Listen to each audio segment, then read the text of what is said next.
Neat గా పెట్టండి, neat గా పెట్టండి, నీట్ గా పెట్టిన నోట్లో పెట్టకండి.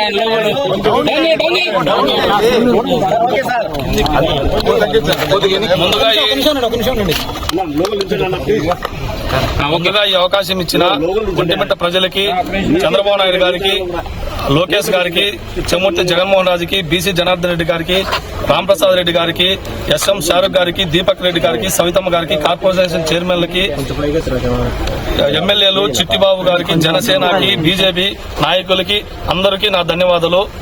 ఈ అవకాశం నాకు ఇవ్వడం వల్ల ప్రజల్లోకి వెళ్లి ప్రతి ఒక్కరికి సేవ చేసుకునేదానికి అవకాశం ఇచ్చారు. ఈ విజయం 30 ఏళ్ల చరిత్ర తిరగరాసింది. ఈ విజయాన్ని మేము బాగా సెలబ్రేట్ చేసుకుంటాం. అలాగే ప్రతి ఒక్క ఓటరు ఈ బుద్ధి చెప్పారు వైసీపీ వాళ్ళకి. వాళ్ళు చేసిన అరాచకాలు మామూలుగా చేయలేదు. ఏజెంట్లలో లాగడం, కొట్టడం, అలాగే ఎన్నో దౌర్జన్యాలు చేశారు. ఈ అవకాశం ఇచ్చిన ప్రజలందరికీ నా ధన్యవాదాలు. ఎన్నికల్లో చాలా హామీలు ఇచ్చింటారు మీరు జనాలకు, దాని మీద ఎలా ముందుకెళ్ళిపోతున్నారు? ప్రతి హామీ నెరవేరుస్తాము, ప్రతి హామీ తప్పకుండా నెరవేరుస్తాం. మీ గెలుపుకి ఎన్ని ఓట్ల శాతం గెలిచారు? మేము 6000 పైచిలుకుతో గెలిచాం. మీ గెలుపు కారణాలు ఏంటి? మా గెలుపు కారణాలు గవర్నమెంట్ చేసిన సంక్షేమ పథకాలే. చెప్పండి.